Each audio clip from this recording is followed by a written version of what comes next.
Y'all, this man is fucking ancient.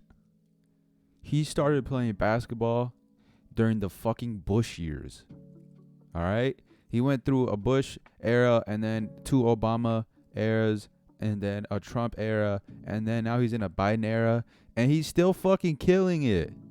He's still amazing.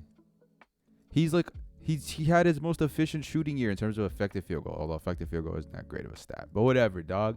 What the fuck? This man's 35. He's 30. I think he's actually 36. This is his age 35 season, but he's 36 now, right? Like he should be, yeah, 36. 36. Oh, his birthday was last month. There you go. His true shooting. It probably wasn't his best true shooting year, but it was probably like, it's not his worst. And he's fucking 35 and like 6 feet tall. And he's like a good athlete. And he was a really awesome athlete at his peak, but he's not that anymore. How is he still fucking getting away with this? Okay, who said his name was the skate instructor? That's so funny. That is extremely funny. Dog, look at how old these highlights are. Look at how grainy the fucking footage is when he started playing. Look at this shit. Look at, that's so garbage. I mean, I know LeBron has a similar thing, right? He's been playing for so long. But LeBron is 6'8" and like a freak athlete his whole career, right? So even like old LeBron is still a pretty good athlete compared to everybody else. Dog, let's get this is on 1080p. Let's see how good this footage looks. It's still fucking trash. Why is he so good still? I mean, I kind of know why he's still good, but like, fuck, that's amazing. He still gets like steals and shit too, right? How many steals is he getting per game? Yeah, it's dropped off a little bit from his peak years, which of course, right? But he's still getting like over a steal a game. And like, you know, you can only be so crafty to get a steal. Like you have to actually have some quickness to be able to get there, right? He's posting up Steve Nash. That's like MVP Steve Nash. That's how old this man is. Steve Nash is now a coach.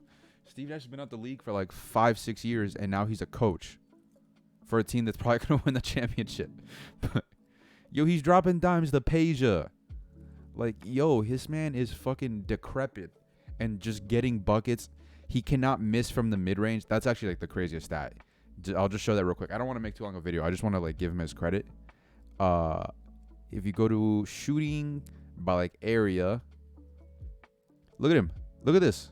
He shoot from 16 to the NBA 3-point line, which is 22.9 or something, right? It's a little bit past. So pretty much like the worst shot you can take. He's still crazy efficient. Like that, those are not good. Those are insane numbers, right? He doesn't take a lot of threes. He takes a good amount at this point of his career, obviously. And he makes them just fine.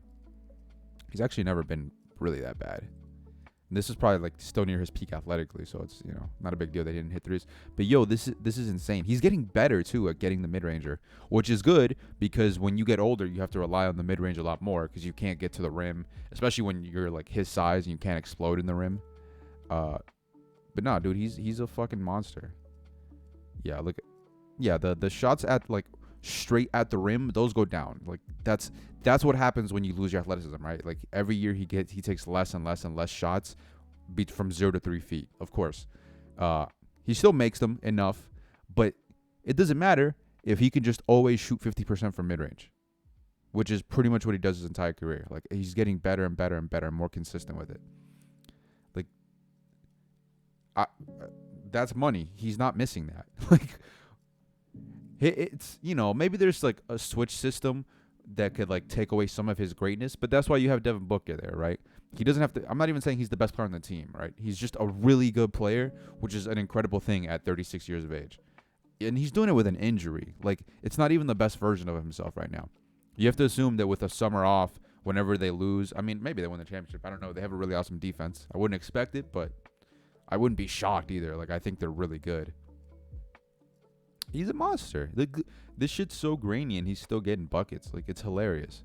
Like, it's like him and LeBron, basically, from, like, this era, right? I'm trying to think, like, if there are any, like, old-ass dudes that are still balling. Kevin Durant, a little bit, but, you know, it's not quite the same. Kevin Durant, and plus, like, Kevin Durant is still in his prime. Like, he's still, I mean, he does have the Achilles injury, which is crazy, but this is a Chris Paul video. That's for another day. Chris Paul's a monster. Give that man his love, even if he is like kind of a shithead on the court sometimes. because he wants to win really badly, and he like does the foul seeking shit where he throws his body into people to pick up fouls. Like, at least at this point in his career, when he's like 36, yeah, it's like, all right, he's got to do that shit. It's not like Trae Young, who's like 22, doing that. It's a lot funnier when Trae Young does it, because like, come on, man, you can hit a shot anywhere on the court. Like, come on. But Chris Paul's a god on the court, and he seems like he's a good guy off the court. Seems like he really loves his kids and all that stuff. So root for Chris Paul, good guy.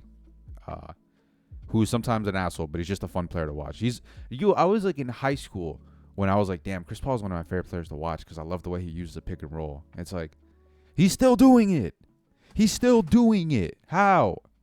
All right, that's enough. Bye. Like, subscribe, all that stuff. Bye.